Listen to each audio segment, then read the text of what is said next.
Welcome to Smart Finance Talks. Today, we're getting into a really fascinating story. It's about the rise and, well, the spectacular fall of long-term capital management. LTCM, you might have heard of it. Right, LTCM. This was a hedge fund that honestly looked like it had the dream team. Some of the absolute sharpest minds from Wall Street, from academia, even, Nobel Prize winners in economics. Exactly, and that's what we're diving into.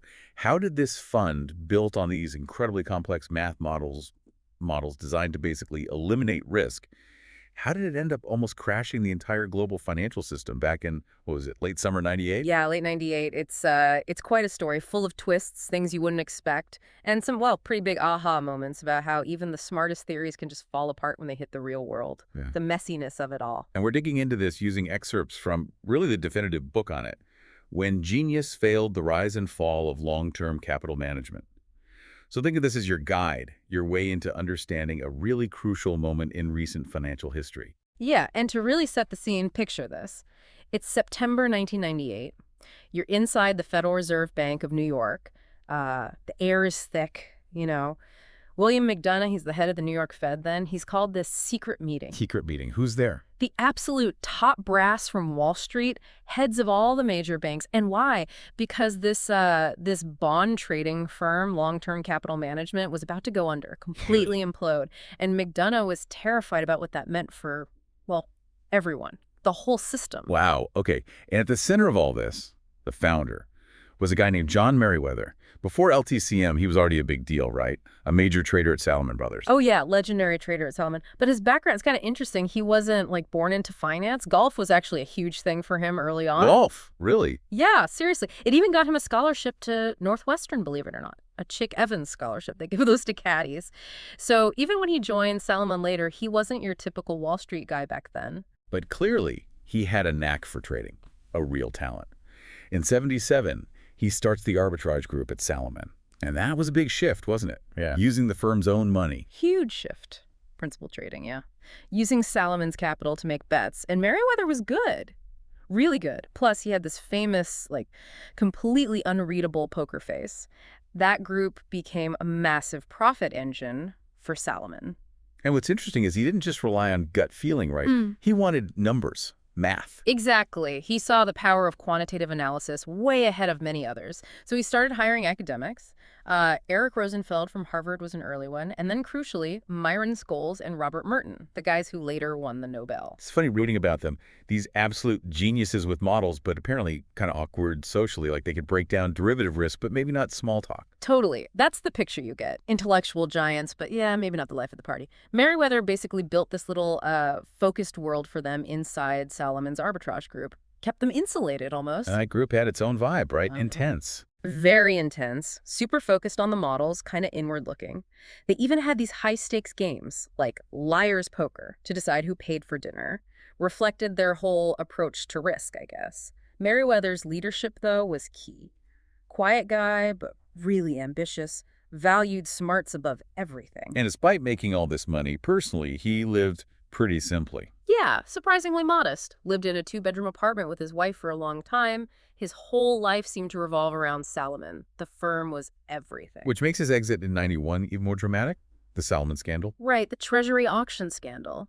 A trader named Paul Moser put in a false bid.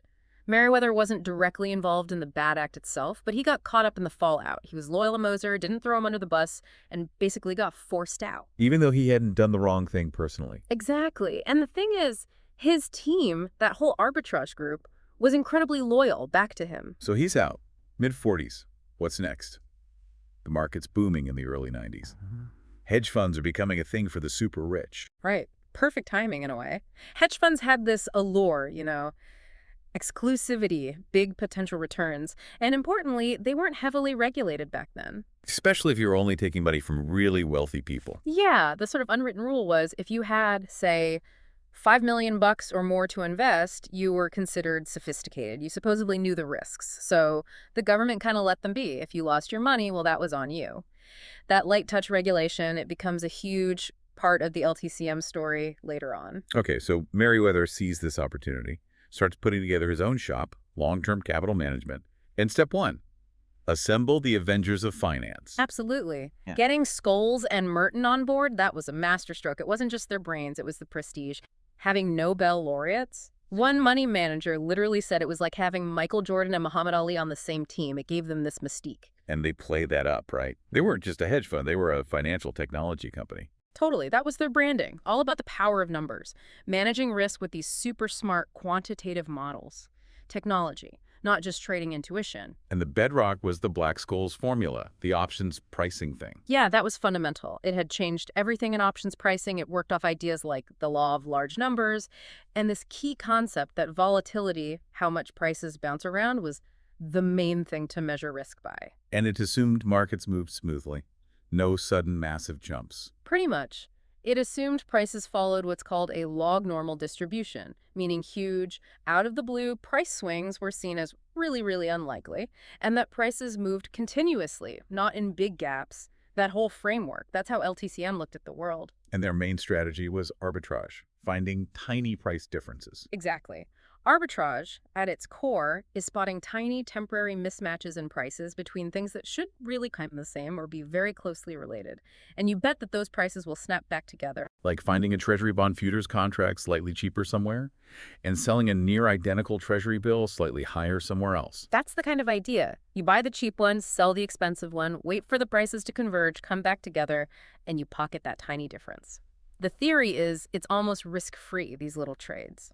But the profits on each trade are minuscule, right? So how do you make real money? Ah, that's the magic ingredient. Leverage. Massive amounts of borrowing. By borrowing heavily, LTCM could take those tiny, tiny spreads and magnify them into huge profits. So it's not just one trade. It's doing tons of these all modeled out and then just borrowing a ton of money against them. Precisely. The bet was that if you did enough of these supposedly low-risk trades, all carefully calculated and hedged, the overall result would be consistent, impressive returns, even if individual spreads were tiny. Okay, so dream team assembled, complex strategy ready. Now they need cash. How did fundraising go? Well, they went after the big fish. Wealthy individuals, big institutions worldwide. Minimum investment, $10 million. Pretty steep. Must have been an easy sell with those names attached. You'd think so, but the initial roadshow actually hit some snags. Merriweather came across as, well, kind of quiet. Secretive, even. Rosenfeld was maybe too low-key. One potential investor apparently said he looked almost comatose. Huh. That exactly inspiring confidence. Right. And some people were skeptical. Could they really find enough of these tiny arbitrage opportunities consistently? It wasn't a slam dunk at first. But they pulled in some heavy hitters besides the professors. Oh, yeah. Victor Hagani, known for being super intense. Larry Hillebrand, described as fiercely self-confident, a real trading force. And maybe the biggest catch, David Mullins. Former vice chair of the Fed. Wow. Huge. That gave them instant credibility, incredible access, especially to international banks. And maybe, just maybe, it subtly suggested they had some kind of, implicit backing from Washington, given his background. Big signal. And the investors who did come in? Yeah. A real who's who. Absolutely. Sumitomo Bank, Dresdner Bank from Germany, Liechtenstein Global Trust, Bank Julius Baer, Republic New York, Paine-Webber. Even the Black & Decker pension fund shipped in. So they got the money. They did. Launched early '94, raised $1.25 billion. Didn't quite hit Merriweather's crazy initial target, but still, it was the biggest hedge fund startup ever at that point. And they launched right into a pretty good market for their strategy, 1994. Yeah, ironically, 1994 was a bit turbulent in the bond market, which actually helped them. Interest rates were going up, and that caused some of the price spreads they like to trade to widen out. While their leverage players got hammered, LTCM was sitting there ready to pounce when things converged again. Can you give an example of an early win? Sure. A classic one was the spread between the brand new 30-year Treasury bond, the on-the-run bond, and slightly older 30-year bonds, the off-the-run one. Okay, so the newest bond versus slightly older ones. Yeah, right. The new one is super liquid, everyone wants it, so it usually trades at a slightly higher price, meaning a lower yield. The older ones are less traded, a bit less desirable. LTCM bet that this small price gap would shrink. And they used leverage to make that small gap worthwhile. Exactly. They borrowed big, bet on convergence, and boom, it worked. The spread narrowed, and they made serious money. Think of it like, I don't know, the brand new iPhone versus last year's model almost identical, but the slightly older one is a bit cheaper. LTCM bet that price difference would almost disappear. So market chaos was actually good for them initially. Seems weird. It does, but yeah. When Alan Greenspan nudged rates up in '94, it caused those temporary dislocations, widened the spreads. LTCM, with their capital and their models saying it'll come back, just stepped in and scooped up profits, that early success. It just made them even more confident in their models. And their assets just exploded after that. And the borrowing? Oh, massively. By the end of '95, less than 2 years in, they were managing $102 billion in assets. But here's the kicker. Their leverage ratio was 28 to 1. 28 to 1. Wow. So for every dollar of their own money. They'd borrowed $28. It's just a staggering amount of debt. And how did they deal with the banks lending them all this money? They had this interesting approach. They acted like this central hub dealing with like 55 different banks. But they kept each bank at arm's length, gave each one only a piece of the business, kept their overall strategy super secret. A divide and conquer strategy. Pretty much. It let them pick and choose expertise, maybe get better rates, but it also meant they never built really deep, trusting relationships with any single bank. No one bank saw the whole picture. And then there were those famous golf trips. Waterville, Ireland. What was that about? Oh, Waterville. Yeah, that became the symbol of LTCM's success, Meriwether's passion. It was also where they'd entertain bankers, build connections, but always on their terms, maintaining that distance. But still, bankers wanted to be there. Oh, yeah. There's this story about Merrill Lynch's repo desk, the guys who handle short-term loans getting nervous about lending LTCM more money. But a salesman apparently pushed back hard because he didn't want to lose his spot on the next Waterville trip. Shows the kind of pull LTCM had. And their prime broker, Bear Stearns, was absolutely vital. Absolutely critical. Yeah. Bear Stearns was like their main operational bank. Held their assets, cleared their trades with everyone else globally. LTCM couldn't have done what they did, trading everywhere so fast, without Bear.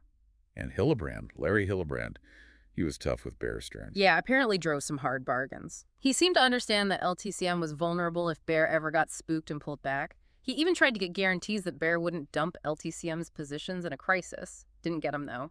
Foreshadowing, maybe. There was also that weird deal with UBS, the Swiss bank. Involved warrants. Right, the warrant deal. Complex stuff. But basically, UBS was really keen to get closer to LTCM, learn their magic, build up their own derivatives business. So they structured this deal where UBS essentially took on a lot of risk related to LTCM's performance, staying stable, staying low volatility. And Myron Scholes helped design it. Yeah, Scholes himself helped structure the warrant. It was a big bet for UBS, really showed how much clout LTCM had. Apparently, a risk manager at UBS initially freaked out about the deal, thought it was way too risky, but the higher-ups pushed it through. They wanted that association with LTCM. But then things started to change in the markets, mid-90s onwards. Finding those easy arbitrage trades got harder. Exactly. The low-hanging fruit started disappearing. More players got into the game, armed with their own quant models, copying LTCM strategies. Spreads got tighter, profits harder to come by. Which pushed LTCM to look for new hunting grounds, new strategies, like merger arbitrage. Yeah, they started branching out. Merger arb betting on whether announced company mergers would actually happen was one area. But that caused some friction internally. Why friction?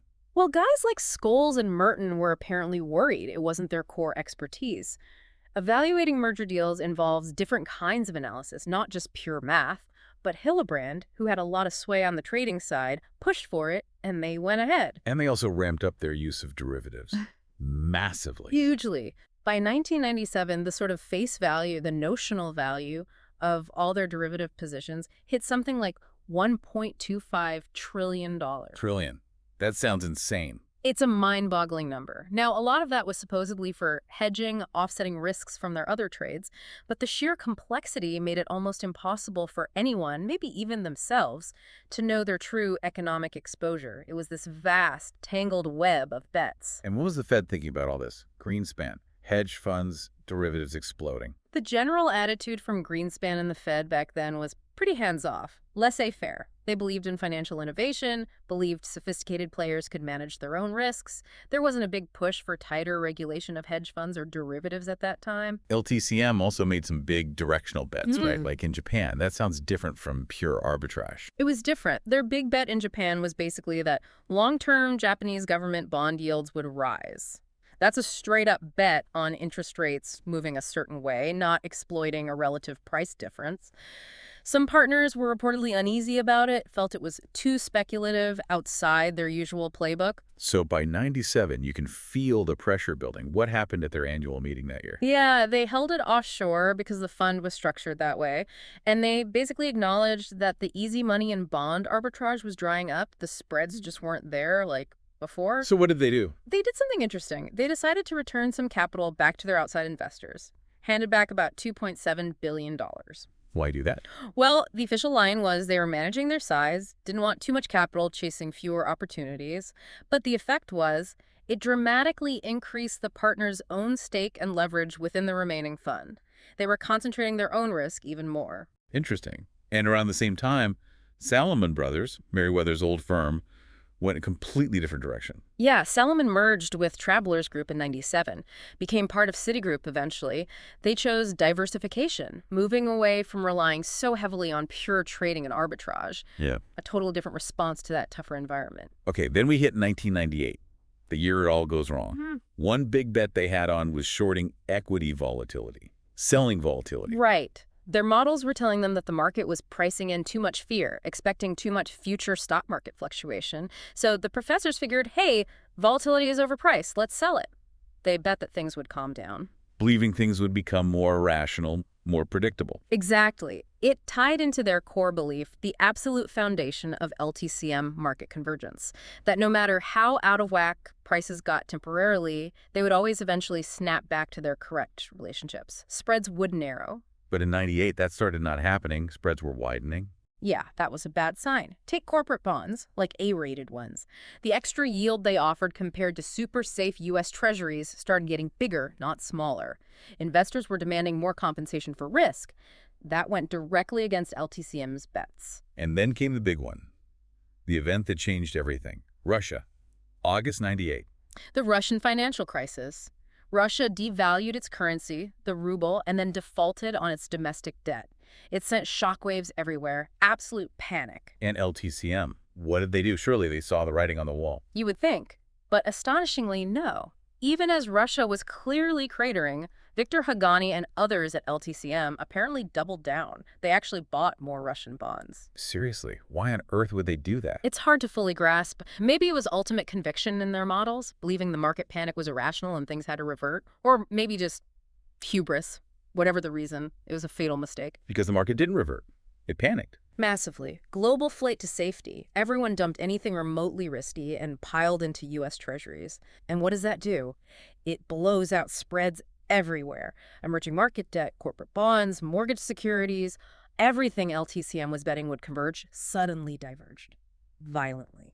And they hit to LTCM. Catastrophic. In August 1998 alone, they lost $1.9 billion. That was 45% of their capital gone in a month. The nightmare scenario had arrived. All those supposedly uncorrelated trades, suddenly they all moved together against them. The correlations, as they say, went to one. So after losing almost half their money, Merriweather writes to investors. What does he say? Well, he acknowledges the horrendous losses. You can't really hide that. But the tone was still weirdly confident, talking about great opportunities in the messed up markets. But critically, it kind of glossed over how desperate their actual cash situation was becoming within the management company itself. And that letter didn't stay private for long. Nope. Leaked straight to Bloomberg News. Suddenly, LTCM's problems weren't just whispers on Wall Street, they are headlines. That just poured gasoline on the fire, made markets even more nervous. So what do? They need cash. Fast. They scramble, the partners start calling everyone they can think of with deep pockets. Warren Buffett, George Soros, Michael Dell, the Bass family, trying desperately to get a capital injection. Any takers? No, they got rejected across the board. Buffett apparently listened, but he drove a very hard bargain. Basically, he wanted control, wanted Merriweather out, and he was deeply skeptical of their whole model-driven approach. Didn't trust the math alone. Goldman Sachs maybe tried to step in. Yeah, there's talk of Goldman Sachs, maybe with the insurance giant AIG buying LTCM's assets. But that fell apart too. Yeah. Disagreements over how much the portfolio was actually worth in the panic, plus complications around Buffett possibly being involved, it just didn't happen. So no white knight. And this is when the New York Fed, McDonough, really gets involved. His big worry, Systemic risk, that was the nightmare. LTCM was so huge, so interconnected through derivatives with practically every major bank. If it collapsed messily, defaulted on its trades, it could trigger a domino effect. Bank failures, credit markets freezing solid, global financial panic. He felt he had to step in. Which leads to that tense meeting at the Fed, the heads of the banks. Yeah, imagine that room. McDonough basically telling these bank CEOs, look, LTCM is about to blow up, and if it does, it could take you all down with it. We need a solution now. And the bankers weren't exactly thrilled to be there, right? Bailing out the arrogant guys at LTCM. Not at all. There was a lot of resentment. LTCM had often treated the banks with disdain, played them off against each other, and now they were being asked to pony up billions to save them. Plus, the banks themselves were already hurting from the market turmoil. It was incredibly tense. But they did it. The bailout happened. How did it work? After hours and hours of haggling, arm twisting, a consortium of 14 banks finally, reluctantly, agreed. They injected $3.6 billion of new capital. But it wasn't a gift. In return, they took 90% ownership of the fund. So the banks basically took over LTCM. Effectively, yes. And a crucial condition was the original partners, Merriweather and his team, were out of operational control. Their reign was over. It was a rescue, yes, but driven purely by fear of something much worse. And the public reaction? Not great, I imagine. Fed bails out rich gamblers. Exactly. Huge public outcry, lots of criticism. Why should the Fed orchestrate a rescue for these super wealthy guys who made colossal bad bets? And some players took massive hits regardless. UBS, for instance, they just wrote off their entire investment, lost something like $700 million. Poof. What about the partners themselves? Merriweather, Scholes, Merton, Hillebrand. Did they lose personally? Oh, big time. Larry Hillebrand, who was supposedly worth maybe $500 million at the peak, reports are he ended up basically broke. Most of the partners lost the vast majority of their personal fortunes tied up in the fund. Must have been brutal internally after that. Absolutely. Lots of blame, finger-pointing, the dream team fractured. Key guys like Hillebrand and Hagani left the restructured entity pretty quickly. The magic was gone. So looking back at this whole epic story, Mm-hmm. what are the big takeaways, the lessons learned? Well, first and foremost, it's a brutal lesson about the limits of models. Even the smartest math models just couldn't predict or handle those extreme real-world market shocks, those fat tails on the probability curve. They're real, and they can wipe you out, relying so heavily on past volatility to predict future volatility. Fundamentally flawed. And leverage, the danger of just borrowing too much money. Absolutely. Leverage is like rocket fuel, great on the way up, catastrophic on the way down. LTCM's massive borrowing turned manageable market moves into fatal blows. It also showed how interconnected everything is. A crisis in Russia can sink a fund in Connecticut trading Danish mortgages. Globalization means contagion risk is real. And the idea of diversification didn't really work when things got bad. Not when panic hits. Their models assumed different bets would offset each other. But in a crisis, correlations spike. Everything starts moving together, usually downwards. So much for diversification saving you. And you can't ignore the human factor, right? Even in a quant fund. Yeah. Overconfidence. Believing your own hype. Totally. The models didn't account for fear, panic, irrationality in the markets. And maybe the LTCM partners themselves suffered from a bit of hubris, that insular culture, the belief they were smarter than everyone else. It probably blinded them to the growing risks. Plus the whole moral hazard debate from the bailout. Does rescuing firms encourage more risk-taking later? Exactly. That debate is still going on. Did the bailout send a message that if you're big enough, you'll get saved? And it definitely highlighted the ongoing questions about regulating complex derivatives and these giant, opaque hedge funds. The ultimate irony seems to be they started out obsessed with minimizing risk through math. And ended up taking one of the biggest, most concentrated bets in financial history. They tried to engineer risk away, but in doing so, they created a different, potentially far more dangerous kind of risk, betting against the entire market freaking out. So wrapping this up, if there's one core message from the LTCM saga for our listeners, what is it? I think it's that genius isn't enough. Sophistication isn't enough. No matter how brilliant the minds or how complex the models, they can still be overwhelmed by the sheer unpredictability, the raw power, and sometimes the irrationality of financial markets, especially when you add massive leverage to the mix. It's a humbling story. Yeah, definitely humbling. And maybe a final thought for you listening. How relevant are these LTCM lessons today? We live in a world dominated by algorithms, high-frequency trading, incredibly complex instruments. Are we really safer now? Have we truly learned how to manage systemic risk? Or are we just working with a different set of potentially flawed assumptions? What are the unknown unknowns lurking out there now? Definitely something to mull over. Thanks for joining us on this deep dive.